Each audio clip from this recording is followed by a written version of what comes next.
Asisten rumah tangga, Art, berinisial R, 30, yang melompat dari lantai 4 rumah kos di kawasan Bendungan Hilir, Tanah Abang, Jakarta Pusat, sempat menyebutkan telepon genggam miliknya disita oleh majikan. Hal itu diungkapkan Tejo, 28, bukan nama sebenarnya, warga yang tinggal di dekat lokasi kejadian. Ia mengatakan sempat menanyai R ketika korban terkapar di tanah usai melompat pada Rabu, 22 April 2026, malam. Ada yang bertanya, "Mbak, HP-nya mana?" "Biar diamankan, takut hilang." Ternyata katanya HP-nya dia bilang disita, ujar Tejo saat dihubungi Kompas.com, Jumat, 24 April 2026. Ditanya lagi, siapa yang sita? Mbak R menjawab katanya disita sama istri bos, yang suruh sita bosnya. Lanjutnya, Tejo juga menanyakan penyebab R terkapar di tanah. Awalnya ia menduga korban terpeleset dari lantai atas, namun R membantah. Lalu aku tanya, berarti lompat? Dia bilang, iya lompat, ungkap Tejo. Aku tanya lagi, kenapa lompat? Dia diam saja. Lalu kutanya lagi, bosnya galak? R tetap diam saja, lanjutnya. Setelah itu, warga menanyakan kartu identitas korban. R menyebutkan, membawa KTP yang disimpan dalam tas kecil yang dibawanya.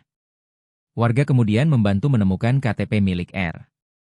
Di lokasi yang sama, satu Art lain berinisial D, 18, juga tergeletak di tanah dengan kondisi lebih banyak diam. Menurut Tejo, saat ditanya soal identitas, D tidak memberikan jawaban.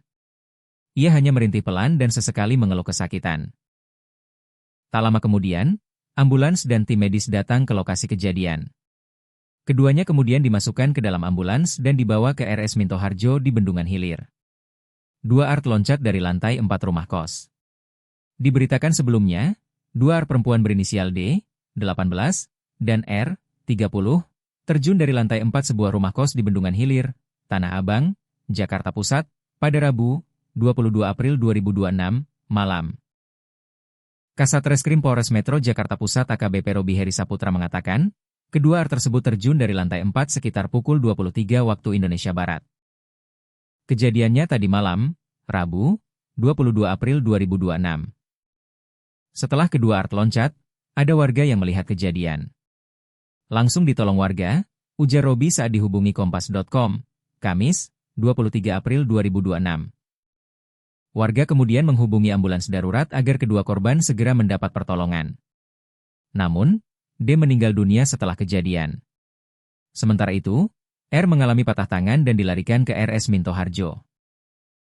Menurut Robi, saat ini R masih dirawat di rumah sakit, tetapi sudah bisa memberikan keterangan awal kepada polisi. Robi mengungkapkan, D dan R nekat terjun diduga karena ingin kabur dari rumah kos tempat mereka bekerja. Betul. Informasi awalnya begitu, kata Robi. Ia menyampaikan bahwa R belum bisa memberikan keterangan secara rinci karena masih menjalani perawatan. Namun, saksi Art lain menyebut D dan R tidak betah bekerja di rumah tersebut karena majikannya galak. Saksi. Enggak ngomong suka disiksa, tapi, majikan, galak. Nah itu kan, galak, bisa saja dengan omongan, bisa saja dengan tindakan, tutur Robi.